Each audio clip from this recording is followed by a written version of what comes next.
আমি সিদ্ধান্ত ল'লো আমি মাৰ খাই জীয়াই নেথাকো আমি মাৰ খাই জীয়াই। আৰু আজি ইয়াত শিৱসাগৰ জনগণে এটা সিদ্ধান্ত লওক, কিহৰ মাৰোৱাৰী প্ৰতি কোনোবা অসমীয়া শ্বহীদৰ নামত সেই ঠাইখিনি শিৱসাগৰ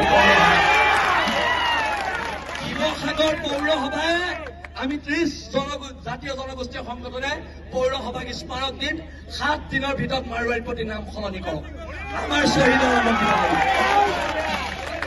যদি এলাহাবাদৰ নাম প্ৰয়াগৰাজ হ'ব পাৰে, মাৰোৱাৰীৰ প্ৰতি নামো আমাৰ শ্বহীদৰ নামত হ'ব পাৰিব, হয় নে নহয়? আজিৰ পৰা এখন সংগ্ৰাম, এই সংগ্ৰামখন আঁঠু কাঢ়ি কাণত ধৰি জীয়াই থকাৰ সংগ্ৰাম নহয়।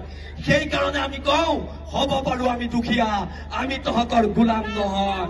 আঁঠু কাঢ়ি অধিকাৰ খোজা আমাৰ নিয়ম নহয় আৰু নিয়ম নহয়। শৌৰ্য বীৰ্যৰে মহীয়ান জাতি, তৰিলে দেশ মৰিলে স্বৰ্গ। আকৌ কৈ দিছো অসম পুলিচক, তৰিলে দেশ মৰিলে স্বৰ্গ। এইবিলাক আৰু নহব।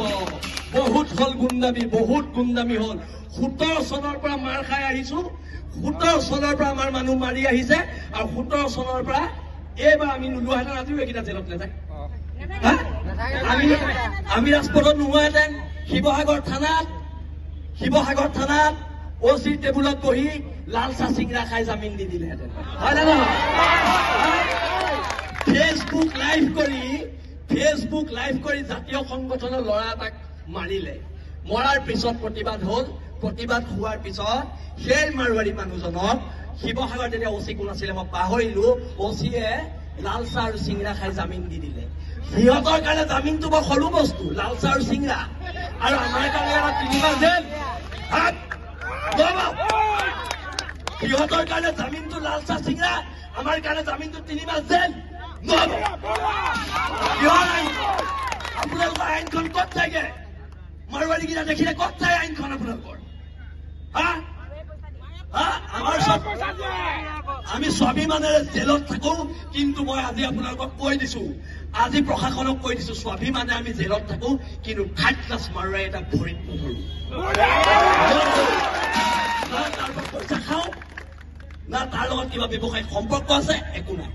স্বাভিমানেৰে জেলত থাকিবলৈ আমি গৰ্ব কৰো। আৰু যদি আপোনালোকে, মই এতিয়াও কৈছো, এই মানুহখিনিক যদি সুৰক্ষা দিবলৈ আপোনালোকে বিচাৰে, সেইটো আপোনালোকে ঐতিহাসিক ভুল কৰিব, সেইটো ভুল নকৰিব। আজি ইয়াত থলগিৰি মানুহ ওলাই আহিছে, আজি ইয়াত হিন্দু মুছলমান ওলাই অহা নাই, থলগিৰি মানুহ ওলাই আহিছে। আৰু এই থলগিৰি মানুহৰ স্বাভিমানক আপোনালোকে শ্ৰদ্ধা কৰক, শ্ৰদ্ধা কৰিব লাগিব। শিৱসাগৰ পুলিচ প্ৰশাসনে শ্ৰদ্ধা কৰিব লাগিব, কাৰণ আজি ইয়াৰ SP